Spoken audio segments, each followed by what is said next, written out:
Istanbul and speak to Talha Kose, an Associate Professor of Political Science at Ibn Haldun University. Professor, thank you so much.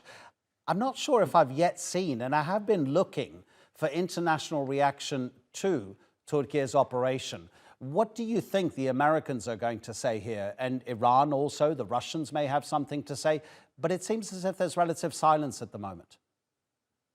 Yes, because there is clear evidence that this terror attack in Taksim Square, Taksim, has been committed by the YPG, and it is clearly outlined, and all the connections has been outlined, and this is a clear retaliation to this attack. So Turkey has been targeted by terrorists that are occupying Turkey's southern border, especially in Syria and in Iraq. So this terror attack, the recent terror attack, has been targeted one of the Istanbul's most crowded areas. So this operation, especially the aerial operation, has been connected to this terror attack. And we know that Turkey has been warning the countries that had been sponsoring this organization, especially in the eastern part of Euphrates. It is sponsored by United States, and in the western parts of the Euphrates, they find some areas that are controlled by Russia and Syrian regime. So it is a clear retaliation and reaction to this terror attack.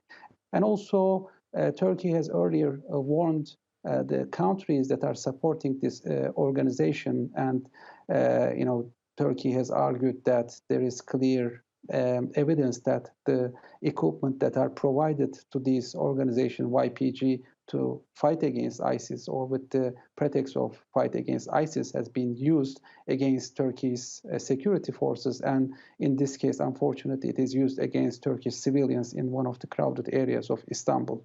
So depending on the international reactions, since this is an predominantly aerial operation where shelters, bunkers, caves, and tunnels has been targeted, there is no significant international reaction for the moment, and it is understandable that this is a clear target of this operation is clearly the operation places and the strategic places for these terrorist organizations.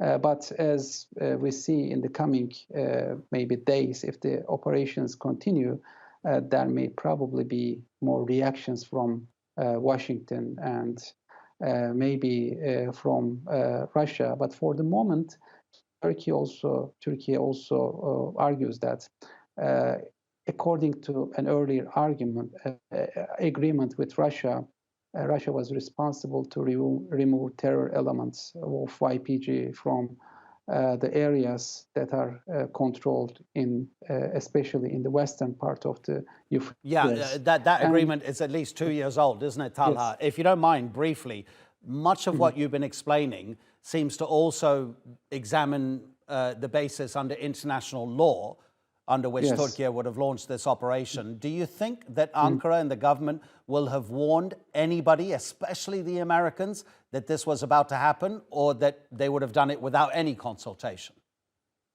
I mean, Turkey argued that this is an operation according to United Nations Article 51, self-defense, and most likely, Turkey also knows that there are American elements, CENTCOM elements, especially in the eastern part of the Euphrates. So, according to probably there may be some intelligence sharing to protect at least the American elements, but. We also know that the terror centers has been targeted. So we know a day before the operation, American consulate from Erbil made some announcements about possibility of Turkey's operation. So it may be related to this, but we don't exactly know the clear intelligence sharing.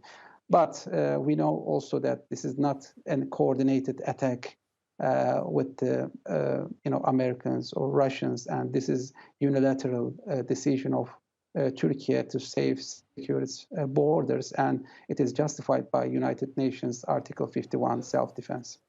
Talha Kose from Ibn Haldun University. Thanks so much indeed, Talha.